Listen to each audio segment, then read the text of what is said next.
A organização é essencial no mundo acadêmico. Sabendo disso, nesse vídeo eu vou dar algumas dicas que todo estudante precisa seguir. Então eu vou rodar a vinheta para dar tempo de você pegar papel e caneta para anotar.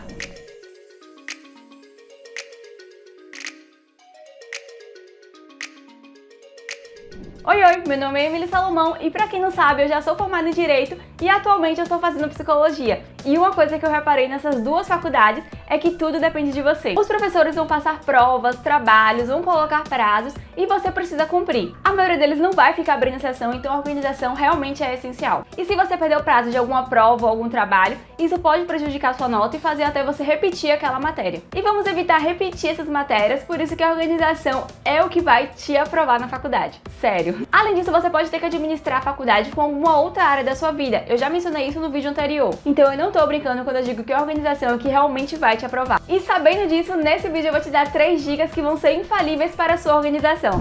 A primeira dica é um cronograma de aulas que eu mesma criei e ele é ideal para aquelas pessoas que aprendem muito durante a aula. Com esse cronograma eu tenho um controle das aulas que realmente tiveram conteúdo. E eu vou explicar para vocês como é que ele funciona. Antes disso, eu vou fazer algumas perguntas para você perceber a importância desse cronograma. Você já parou para pensar na possibilidade de digitar as aulas da faculdade? Ou simplesmente organizar a quantidade de aulas e os conteúdos que foram passados durante o semestre? Se você faltar a aula, como é que você faz para poder pegar aquele conteúdo que foi passado? E se durante a aula o professor der alguma dica sobre algum conteúdo que vai cair na prova e ninguém te passa isso? Por que eu digo isso? Porque eu sou uma pessoa que aprendo muito durante a aula e eu já reparei que muitos professores dão ênfase em algum assunto ou então em algum ponto daquele conteúdo que cai na prova, mas não é todo dia que a gente tá 100% focado na aula, né? Tem aqueles dias que fatores externos acabam nos distraindo. E tá tudo bem com relação a isso, tá? Vamos lembrar que somos humanos e não robôs. Por conta disso, eu comecei a digitar as minhas aulas. E isso é muito útil porque eu digito uma base do conteúdo que foi dado em sala de aula. Se tem alguma coisa que eu não compreendi direito, eu vou procurar algum material externo para poder complementar. E se o professor deu ênfase em algum ponto do conteúdo, eu coloco também uma observação. E eu tenho certeza que essa é uma das coisas que me fazem bem na prova, porque basicamente eu assisto a aula 2 vezes e o que eu não compreendi disso, eu vou procurar em material externo. Quando eu falar material externo, entendo que é livro, artigo, vídeo, coisas afins. O grande problema desse método é a administração do tempo, porque como eu falei pra vocês, eu assisto a aula 2 vezes, então eu tô lá presencialmente e depois eu vou ouvir a gravação. Então isso acaba ocupando um certo tempo da minha vida, por isso eu separo dias específicos para poder digitar essas aulas. Uma coisa que eu recomendo pra você é que se você for utilizar esse método de gravar a aula do professor para poder digitar depois, algo que é aconselhável é você não ficar compartilhando essa gravação para todo mundo, porque pode ficar chato pro professor e para você. E se por acaso eu faltar alguma aula, eu peço para um colega fazer a gravação para mim, para depois eu escutar. Por isso que quando tivemos aulas remotas, isso não foi um grande problema para mim, porque eu já tinha o costume de escutar a aula no computador. Então essa foi a introdução do meu cronograma e agora eu vou mostrar para vocês como é que faz para poder montar um. E vamos começar com o passo a passo e você vai ver que é super simples. Tudo que você precisa é de uma folha de ofício e você vai dividi-la em 3 partes. Com isso, totalizam 6 partes na sua folha, certinho para o seu semestre. Com a ajuda de uma régua e o lápis, você vai começar a fazer as divisões. E o grande segredo dessa divisão é que você não vai colocar todos os dias da semana, mas sim os dias que você tem aula. Então, se algum dia da semana você tiver mais de uma aula, é bom você colocar um quadrado maior nesse dia. Eu, por exemplo, tenho 2 aulas na sexta-feira nesse semestre e por isso o quadrado dela é maior comparado aos outros. Depois de preencher o rascunho com lápis, é hora de passar a caneta. Depois você apaga as marcações feitas a lápis e cuidado para não amassar a folha. Quando terminar de apagar, é hora de colocar os dias da semana, o mês e as datas. Eu gosto de fazer o cronograma com o calendário do lado para não errar nenhuma data, nenhuma quantidade de semanas também naquele mês. E atenção, cada página vai ser correspondente a um mês específico, então coloco apenas a data daquele mês da página e não de outro. Se sobrar quadrado, eu preencho com esse traço. Depois de tudo isso, é hora de enfeitar. Como eu estou usando folha de ofício, eu recomendo utilizar lápis de cor e não marcador de texto para não manchar outra página.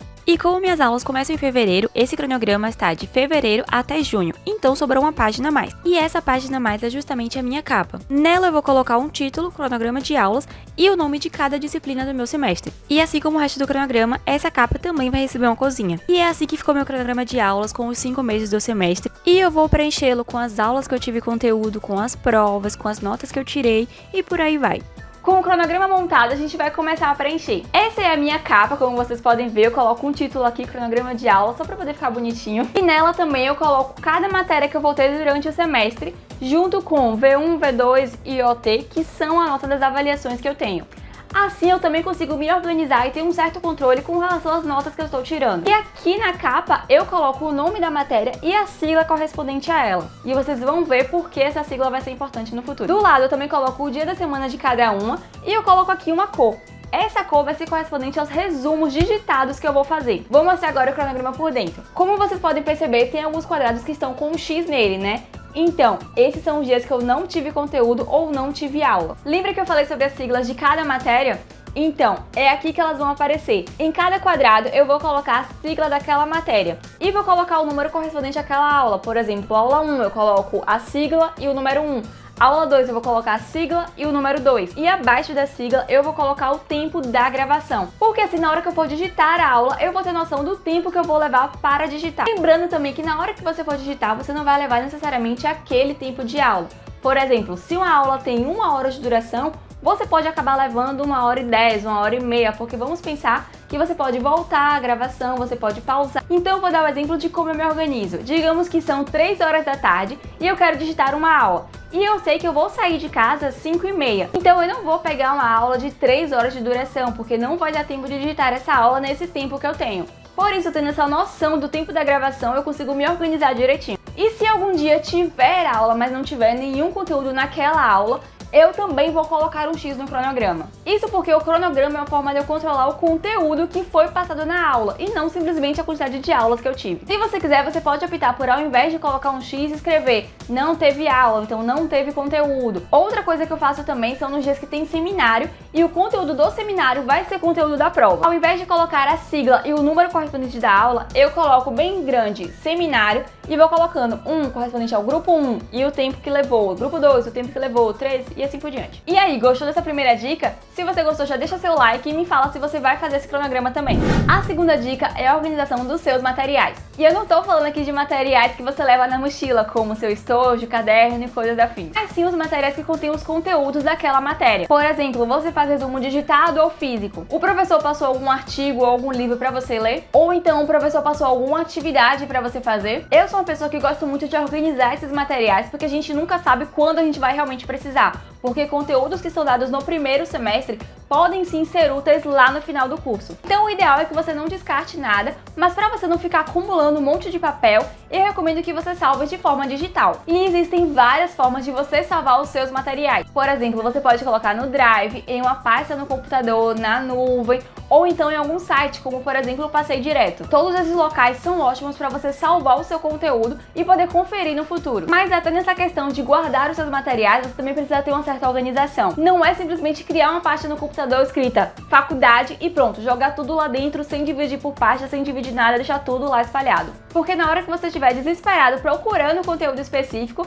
pode ser que você não ache. Então a minha dica é você guardar esses materiais de forma organizada. Por exemplo, eu costumo criar uma pasta da faculdade e dentro dessa pasta eu vou dividindo todos os materiais por semestre. E dentro dessa pasta do semestre eu também divido por matérias. E se você pensou que para por aí, você está muito enganado. Eu sou a rainha da organização, sério. Dentro da pasta de cada matéria, eu também faço uma divisão com relação ao tipo de arquivo. Eu tenho uma pasta para os resumos, para os artigos, para os trabalhos e se surgir alguma outra demanda, vai ter uma pasta para isso também. Mesmo que você não faça nenhum resumo digitado e não tenha nenhum material digitado, é importante também você guardar os seus materiais físicos. Uma dica que eu dou é você digitalizar esse material e salvá-lo. Mesmo que você tenha o costume de ter vários cadernos e querer guardar esses cadernos, eu acho uma boa. Mas vai que acontece algo e você perca esses cadernos. Então, para evitar um desespero no futuro, eu recomendo que você digitalize esse material. Ah, inclusive, eu comentei sobre o Passei Direto, né? Que ele é um local onde você pode guardar seus materiais.